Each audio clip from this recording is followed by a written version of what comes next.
I think we're all used to those tools that are like, hey, you were supposed to do this yesterday. And you're like, great.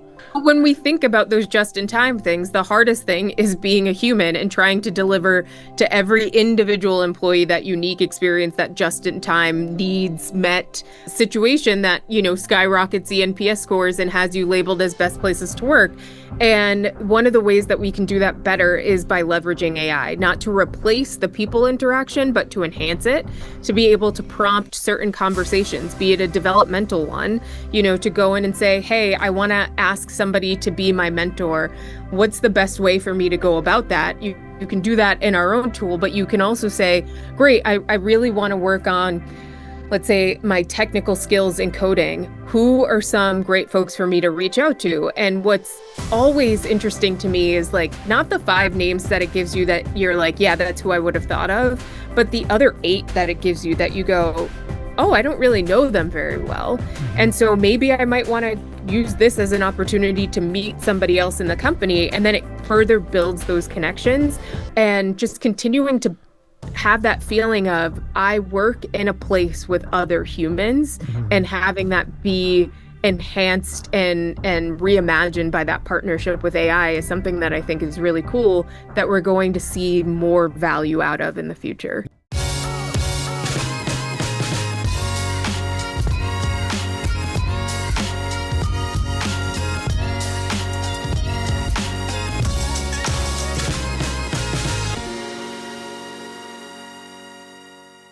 KeyAnna, welcome to the show. How are you?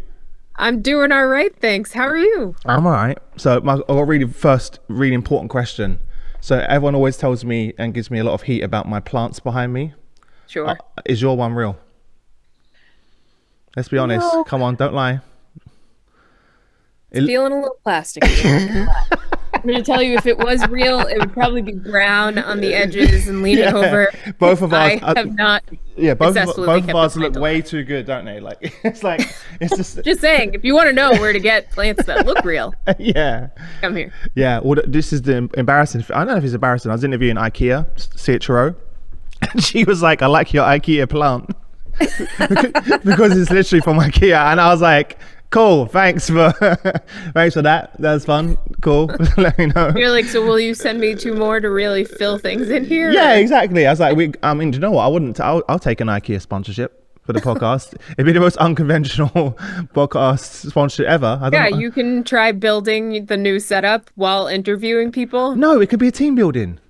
Yeah, so what would happen is that you ship me the instructions and you've got the materials there, and I have to communicate through Zoom to put the thing in the thing, not that thing. But you picked up the wrong thing. The rule is you can't show me any visuals. That's right. So it's just purely, we've got to work together, clear communication. Yeah, active I already said it. Yeah, that sounds like my wife again, with me and my wife. Yeah, the thing, I told you, put it, the thing over there. Yeah, cool, thanks. Really appreciate those instructions as well. Actually, I like your, where'd you get those shelves from behind you? The shelves, this is looking like a Wayfair. A Wayfair situation. Yeah. I do believe that they are IKEA shelves. Yeah, I had Wayfair's Citra on last week, and we were also my rug, which you can't see, which is offset, is a giant 3-meter Wayfair rug there as well. I feel like I'm just speaking to every guest that's basically kitted out my studio at this point. As well. Was it Ryan Gilchrist? No, it was I forgot. Kate? Oh God, yes. Kate Gulliver? Yeah. Still a big fan of hers. Yeah. Yeah. And, she was a mentor to me when I was leading culture and inclusion at Wayfair. I love Wayfair because I go on the website and then I just go down a rabbit hole. Yep. And then I'm just stop buying stuff. Then you look around and all of a sudden you're like, my entire life is Wayfair. I actually accidentally bought 2 of those same rugs without realizing, and it turns up to the studio and my co-founder was like, why do we have 2 free 4-meter by 2-meter rugs? And I was like, oh yeah, insulation for sound, obviously. Of course, yeah. Well, at some point the guest people listening are probably like, who are these people?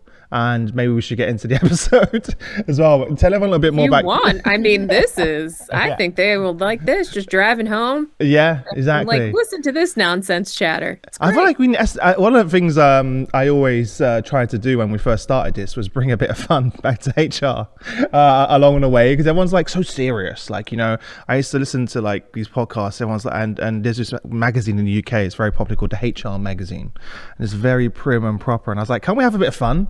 Oh, Is that part of our policies? Prim and proper HR.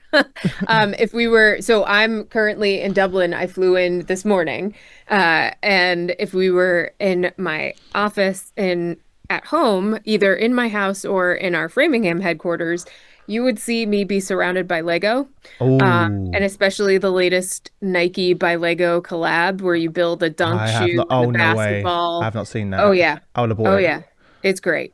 All right. So I shouldn't tell you that our last CHRO roundtable was at Lego in Denmark, and that everyone got free Lego from the giant Lego store, and people were carrying in All home I'm hearing Titanics. is about how you are ruining my life, past, present, and future. And you really don't care about me as your guest because you went to Lego and you should have known that we were going to connect in the future, and I should have been there. I don't think our predictive analytics go that far out. I don't think I mean, they're pretty good, but I don't Well, know. it's because you're only working on them at 5 o'clock in the morning. I need you to work on them at peak you time. That is my peak time.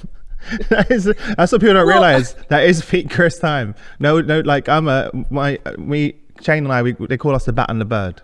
So Shane's up early in the morning. I'm the bat. I'm like super productive at nighttime. The problem is when the alarm goes off and I have to wake up, and I'm like, oh, it's already daytime outside. But yeah, we'll connect you. So Lauren Schuster, shout out to Lauren who's listening, good friend, CHRO of Lego. We'll do another one. We'll make sure you come this time. Yeah, like I have to be my there. favorite part was when we got introduced to the chief play officer, and I was like, isn't that just the best job title ever? Like I was like, this is, and it's literally exactly what you think it is in the name. That is the job. And I was like, I feel like somebody saw Tom Hanks in Big and they said that. And Lego said, done. Say less. Yeah, by the way, you know that you just aged both of us by that reference. That's right. So the younger gen. Now I want people to do the math just looking at our faces and be get like, very how does that make sense? What's happening as well? That's a good movie though. So tell everyone a bit about your role and what you're doing at Workhuman. So we haven't even got there yet. That's okay. We're like 15 minutes in. Go. All right. So my role, I would say, I guess now it's the second best job title that I've ever heard, but I am the Chief Human Experience Officer at Wayfair. What is this podcast doing? By the way, JC, don't edit. I'm now fired from Workhuman. Don't edit anything out in this episode. Yeah, go for it again. We'll start. Okay. Again. So the Chief Human Experience Officer at Workhuman. I was previously at Wayfair. I'm at Workhuman, and I love it here. I think what gets me excited about what I do and how I came to do this role, and especially at Workhuman, is a very non-linear path. I don't like things that make sense. I'm more of a creative pragmatist where you kind of happen where you are and you look around and you go, what kind of an opportunity can I make of this? So the journey to Workhuman started quite a while back, actually in 2018, maybe early 2019. I attended my first Workhuman Live and I got hooked. I saw the CEO on stage and I was like, if that guy is even 1/10 oh, wow, what he is on the stage in the workplace, I have to work there. And then I saw their CHRO at the time interviewing George Clooney, and my grandmother was telling me to get close enough to pinch his butt, and I was like, I should have these opportunities all the time. That's the most important thing. But no, I fell in love with the product as well, right? I was working at an organization where we were thinking about bringing on a recognition service or platform and Uh-huh. kind of exploring what was out there. And the Workhuman piece just blew my mind because it had people at the center, right? It sounds like some cheesy thing that I'm supposed to say, but it really was that. It was seeing the anniversary years of service with videos from people, maybe somebody starting things off confrontationally and then ending with a laugh about the movie Big. And you're like, wow, they know me so well. Uh, and so I just wanted to get closer to how does it work and how does it work in a culture and how do people use it? And through kismet or me just kind of tripping through life a little bit, the opportunity presented itself and I got to come in and help to define what it means to be customer zero at Workhuman and really get into the products and what they're meant to do and what we think they'll do in theory and what they're doing in actual practice and tinker with it. And so in that way, I guess I am the chief play officer. You see how it all comes back around. It's like we just told a Disney story.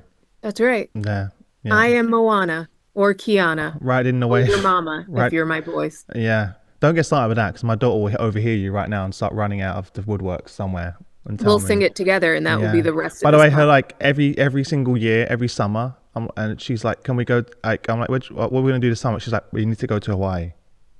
Like every single year, like she's obsessed, and she doesn't even know where Yeah. it. She has no idea where it is, no context, but it doesn't matter.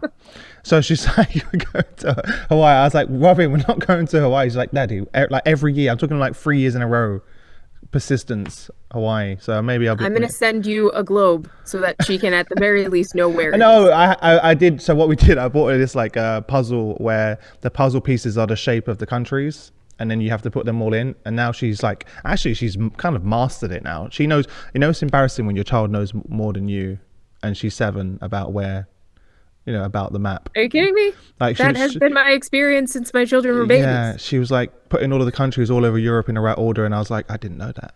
I didn't know that Yeah. was there. She's like, Or they'll yeah. tell me a country and I'm like, that's a real place? Yeah. So, Great. yeah. So one of the things I'm excited, obviously, I've worked with your team for a long time and it's been cool to see the journey. And what I'm really excited about is Workhuman's journey into AI and how this is shaping your approach to employee experience, performance, and recognition.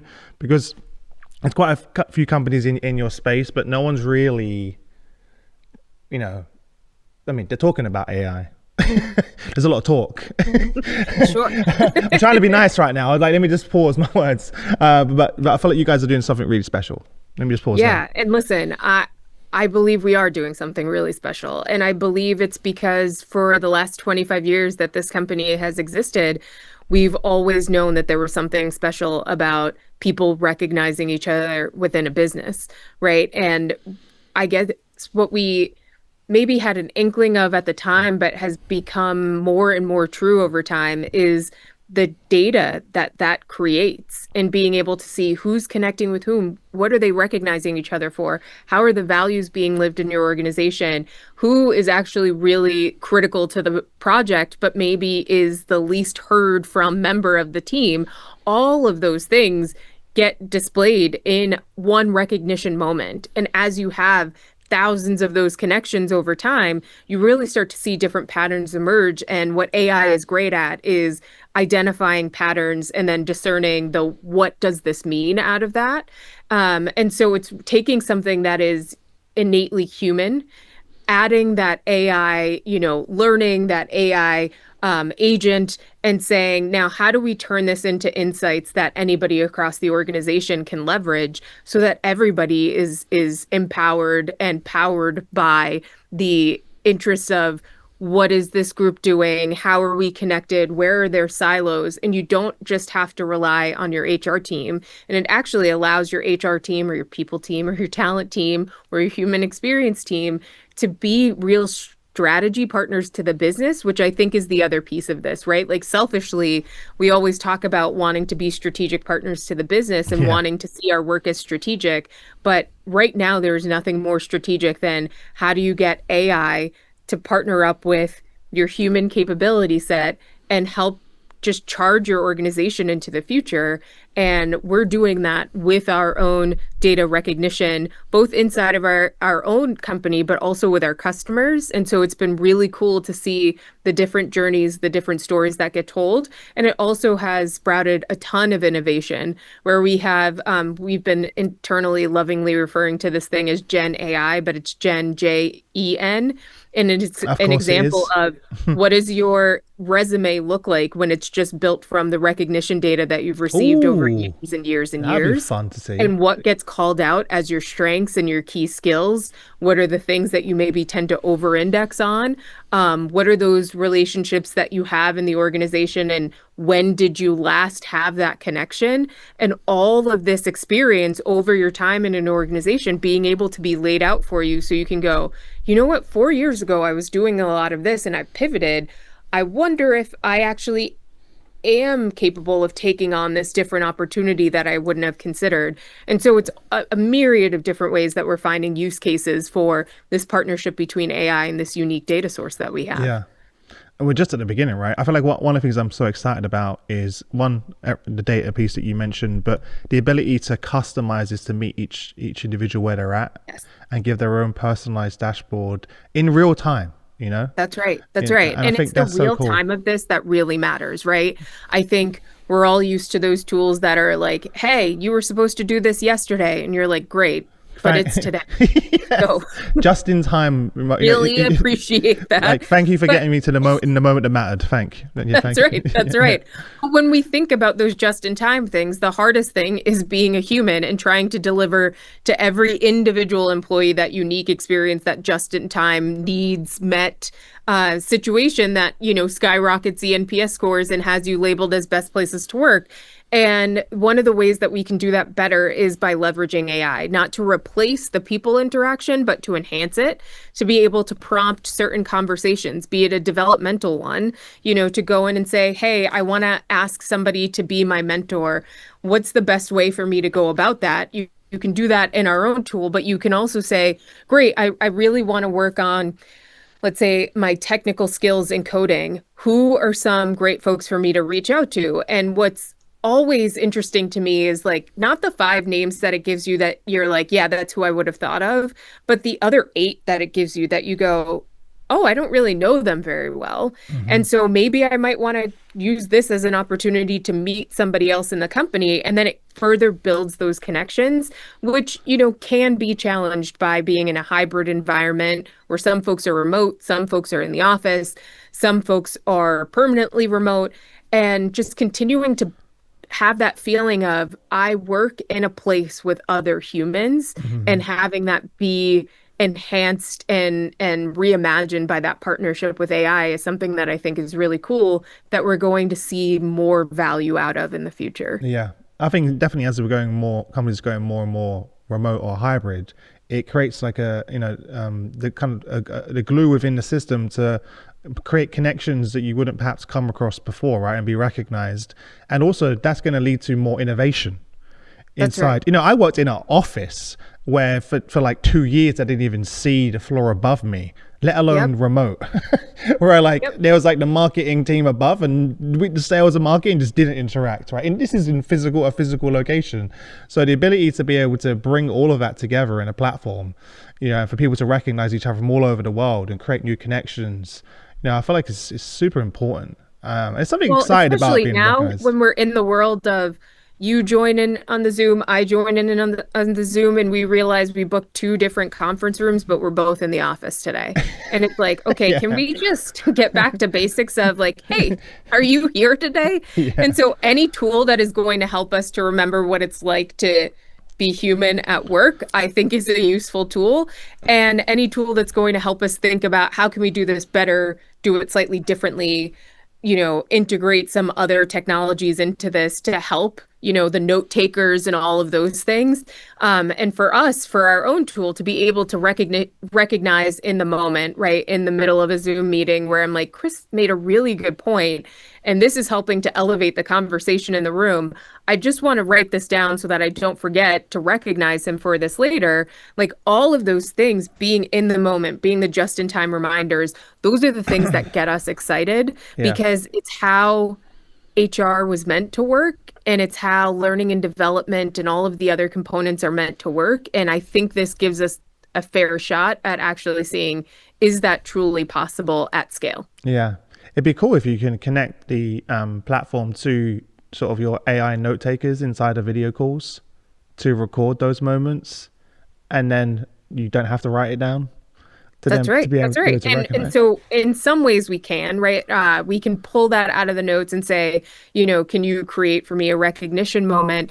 But I think what we always say is, even if you use a tool to help you get started, we want you, the human, to really make it what it needs to be. Yeah. And so for us, it's a little bit of a slippery slope, right? Because I think especially now, it is really important to keep that human-centric focus as a part of everything we do, whether it's building these tools or even for me, interacting and thinking about how we support our people. It's keeping that human centricness at the center and then saying what helps to generate more of this. Yeah. What does that look like practically, Because we hear a lot of people talk about that. The balance between AI and human, AI first and human first. But sure. Practically, how does that show up? Yeah, I think, in a couple of ways. We talked about one. The example that I use the most is, look, I'm in Slack all the time. It is like my default, right, for quick pings and things. And I find myself that's where I would go to say, hey, really nice job on this. Well, we have inbuilt into our Slack a thing that says, this sounds like a recognition moment. Do you want to recognize someone? Nice. And then it pulls it right into our tool, right? So that it can help you just build that habit that by default, sometimes we think of it, we send the note in the moment, but when we take a minute and take a step back, you can actually add more context there. And it's like, why did that matter? What did it change for the group? What was that contribution that you had? And I want you to do it again, right? And it's the reiterating what is good about what you did, have people doing more of the good things. And so it means you're moving away from a culture of managing to the bad. Yeah, because it's true. Elevates the experience. It's like, oh yeah. And first, I love the point, by the way, to double down on it, though, being very specific on what you're recognizing people for, because yes, the days of the good job, especially when you get a good job with no tone and it's just virtual a message. Like if you're in person with someone and someone's like, great job, right? And you get the energy, right? It's a different type. And even then you should give specific feedback because you want to encourage those behaviors, right? But when you get a good job via message, it's just like, cool. Yeah, it's like, you really care, or you're just showing me that you were on the call. It could have been like recommended in the chat, like where it says what you should type back. You could have just done that. Or when it's like, thanks very much, and you're like, oh, that's even worse. Really yeah. Thank you very much. yeah. Great, but listen, I'll give you a personal example. 2 years ago, I hosted my first ever Workhuman Live. And I was terrified, right? Because I started with I had this amazing experience at Workhuman Live. So you went from attending it to hosting it. That's right. That's crazy. That's right. Yeah. And I hadn't, I'm trying to think, I don't think I had quite hit the 1 year mark. So it was like host Workhuman Live, then my 1 year mark hit, and then my birthday hit, all within, the span of 2 weeks. And I will never forget, I received recognition from a peer of mine. And the thoughtfulness, first of all, he included a picture of me on stage. And I was like, great. I'm glad that the pants did fit. I knew that was your first shot. You need to meet up with my wife because I knew you was going to say that. And it wasn't nothing to do with your presentation. You were like, that was a good choice. I spent 3 days thinking about that outfit. Great job. Go on, Karen. The thoughtfulness in there and the way that he shared the impact that it had and how I made him feel proud to be represented in this way was phenomenal. And then to have my own manager come in and say something slightly different about what he was proud of that I did very well, but for a similar moment. And then to have my colleagues recognizing me for my birthday, as well as my work anniversary, I was like, holy crap, this is what it feels like to be at a place that really sees you, that cares, that values you. Now, I'm in a very visible position, right?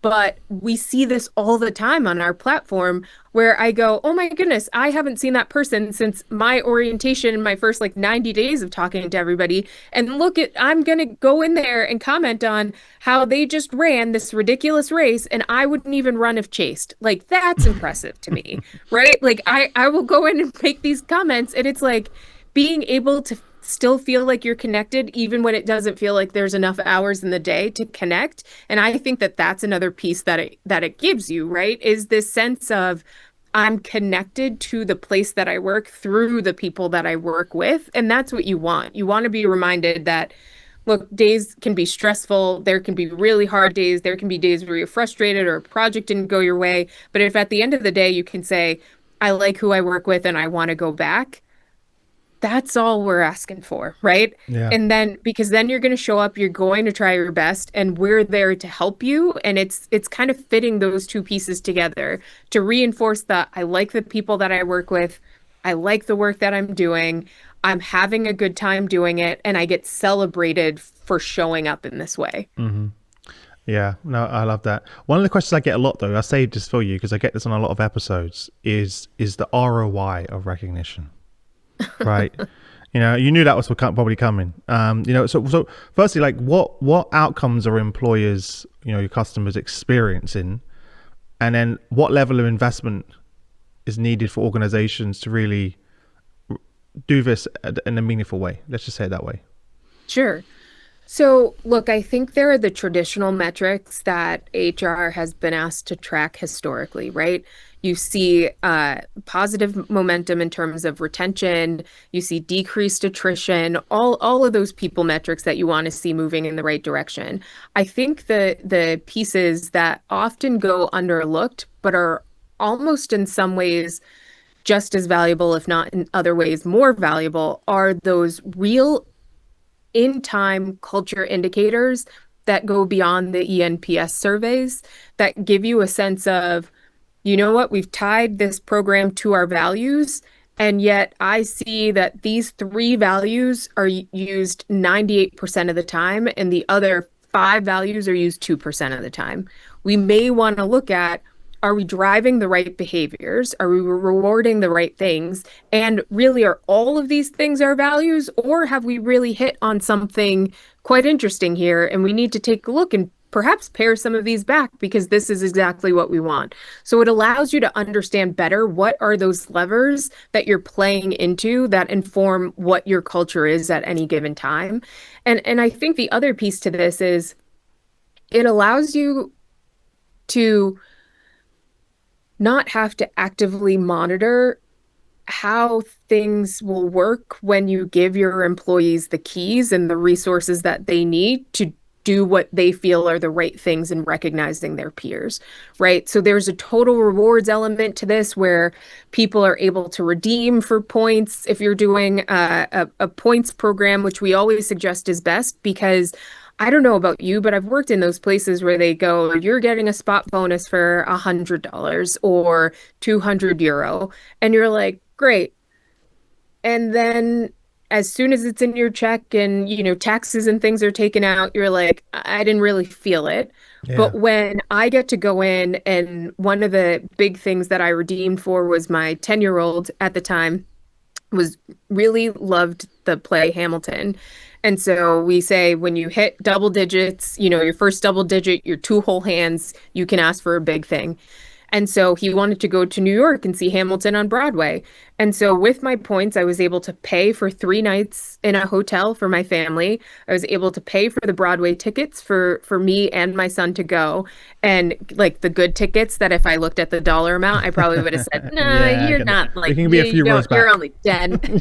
Yeah. But when we did that, the walk back from the play, my son looked at me and he was like, that Hamilton kind of looked like me. And he did. My son's a mixed kid. He doesn't see, as he sees more representation than I did, let's put it that way, but still not that much.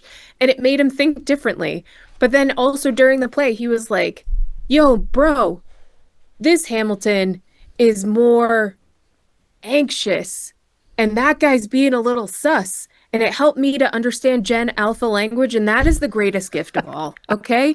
And so that I will always remember because that was an experience that I had with my Sus. family. And maybe I could have still done that with the spot bonus, but I would have thought of it as me paying for this thing as opposed to this Yeah. gift that was given to me. And so I think that sometimes when we think in just total rewards dollars and time off, we're not really thinking about what is the experience that people have at work and what is the experience that they are then able to have because of where they work and how their culture operates. Mhm. And then to the, investment point, look, we always say 1% of payroll is like the sweet spot to hit to get this positive flywheel going in your organization. When you think about it in terms of bonus and things, it really does not sound like a lot, but it can have just this ongoing positive impact to your organization to be able to say, we're going to allow our employees to recognize each other. Yes, of course, you want to be thoughtful about do you need to have certain caps on things? But it's really like start from a place of what happens if we just let our employees do the right thing, as opposed to what happens if this program gets out of But you're control. leading with trust, basically. Right. Mm. And that's where I think sometimes folks get hung up when they think about recognition. To your point earlier about some folks who are just like, yeah, it's recognition. You give a thanks and you give them $5 and you've done it. No, when you think about recognition in this strategic way, it's more than just the traditional total rewards. It's creating that experience, having that cultural pull through, and it's showing your employees we trust you to help take care of each other. And we want to hear from you as how that's going. And you get more of that organic, real time feedback, real time buy in. And it makes it easier to have all of the conversations that you need to have when you're a business. Yeah. I love the story, by the way, that you shared with your son, because the first example was very like, transactional, right? You get a gift card or sort of in your or your paycheck, right? To an experience that a memory that you will never forget. And when you think of that, you will remember how you felt. All right. And you're really then connecting mind and heart, right? Along that. He'll remember that too, as opposed to that just as a monetary amount showing up in a paycheck.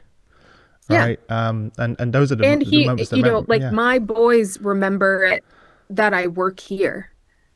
Yeah. They, Even they they will remember. say like, Yeah. Yeah. "Oh, because you work here." Yeah. They've met Eric a few times in the office when we've had days where we're bringing our kids in, whether it's like the Halloween parade or whatever it is.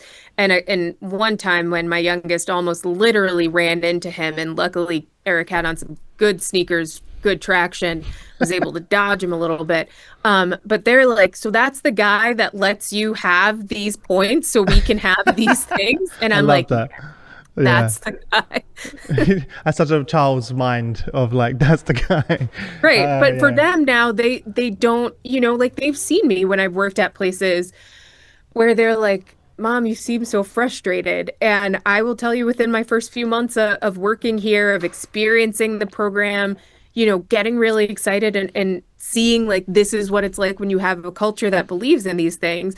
It was not more than the first few months where they were like, Mom, you seem different. You have more fun with us. You're laughing more.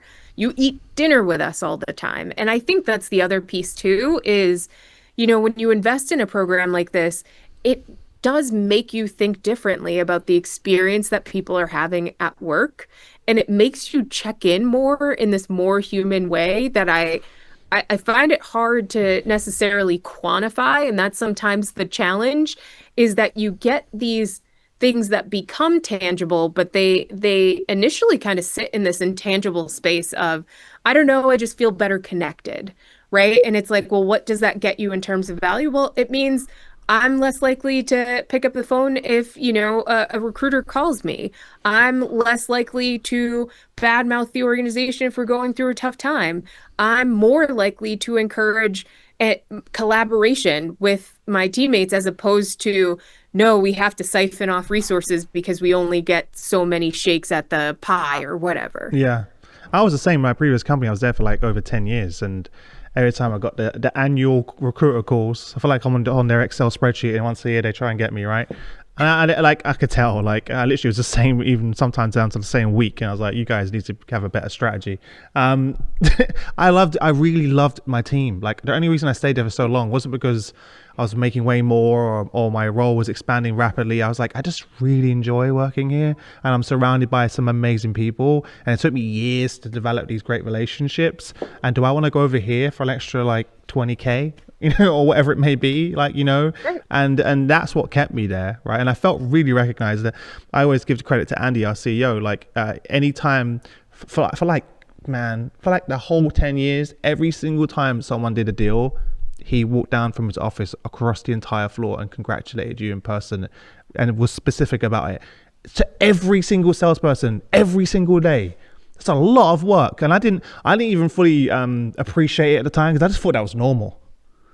Until I went to my next company, and I realized, I was like, we really, no, that was pretty good. And I remember that recognition meant, and I've said this, sorry for people listening on the show, because I know you've heard this before, but that meant more to me than the commission.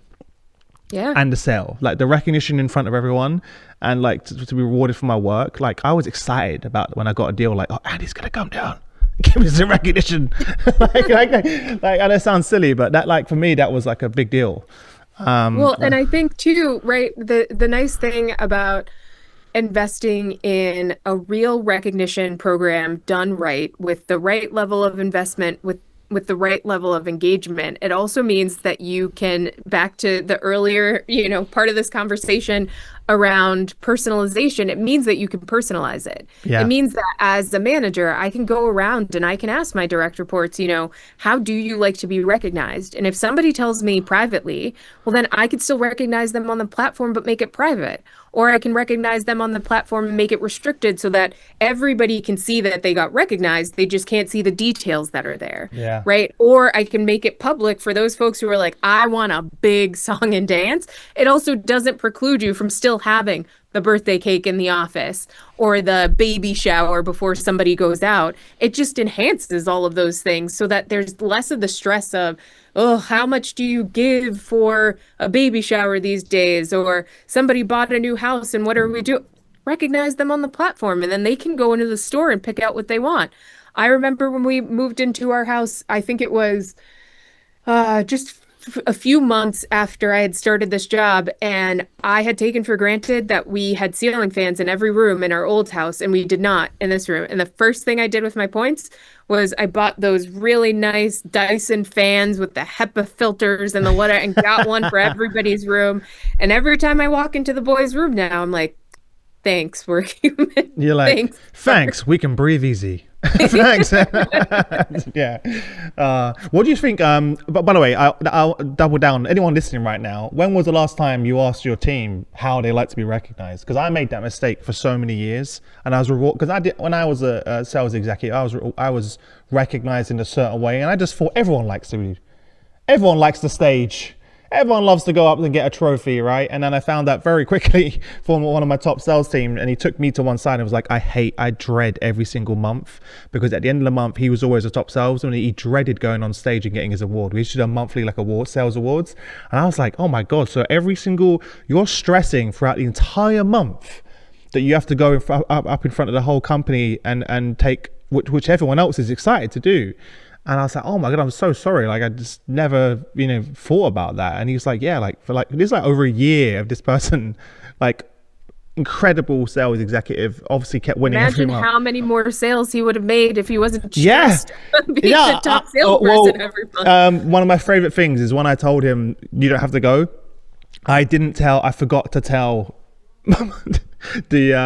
my VP. So we did the sales awards, and then they called his name out, and he just didn't come. So that everyone was clapping, and he was on stage, and I was like, oh, I forgot to mention it.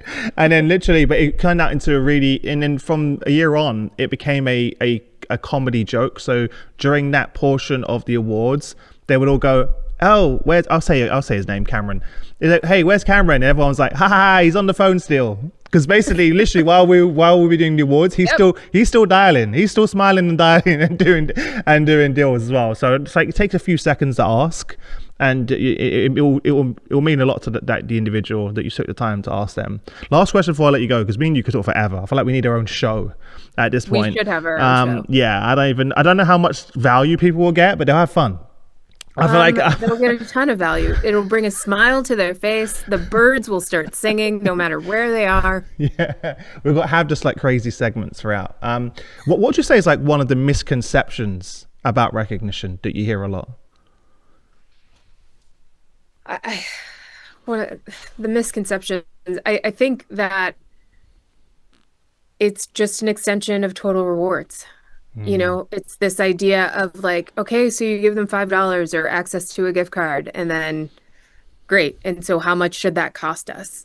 As opposed to thinking about, I keep saying recognition done right, but it's really that, right? It's this idea of recognition should be doing so much more for you than just closing the gap between base salary, bonus, and where your employee wants to be. And if you're thinking about it in that way, and if you're thinking that like $5 at a time is going to get you X, you're thinking about it completely wrong.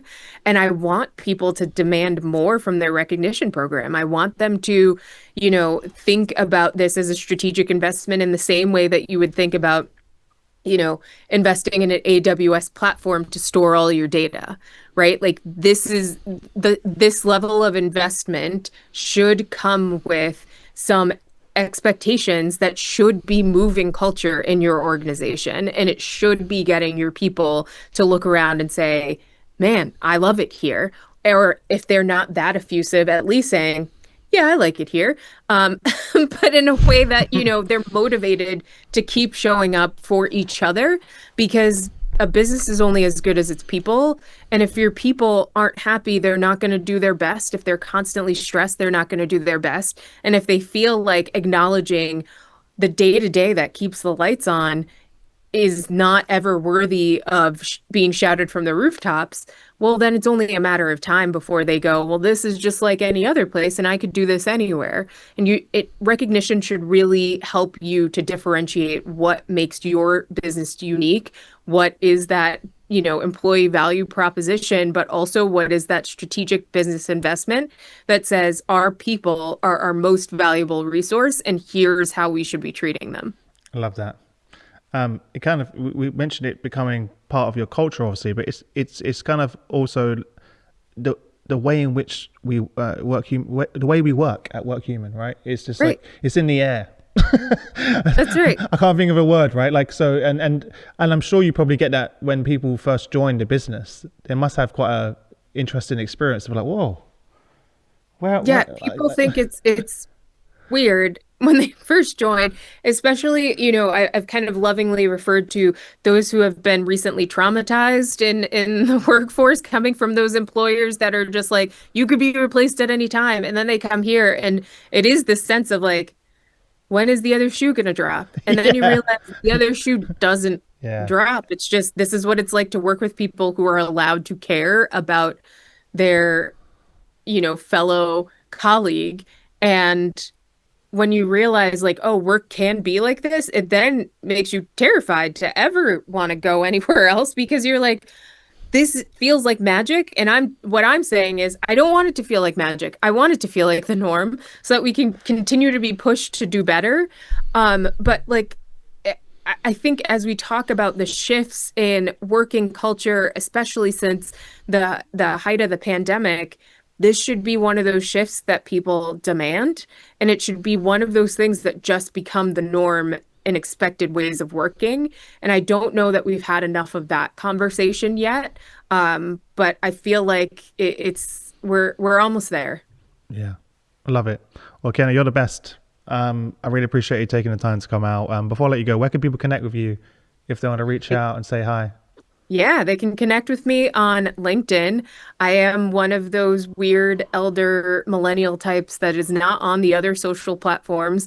But if you get my email address or anything else, I will respond, I promise. And I always love connecting with new folks. I don't always have time to do it in the most timely of manners, but I promise I will get back to you. And I look forward to continuing the conversation with whoever is interested. Amazing. Listen, I appreciate you. Congratulations on all the work so far. And I'm looking forward to seeing you soon, because I know we're going to be attending a few events together. So I look forward to meeting you in person. Yeah, it'll be great. And Yeah. it'll go on for probably hours. We're not even going to do anything at the event. We're just going to be chatting. So, well, listen, all the best. I'll catch you soon. Thanks. Thank you. Thanks for having me.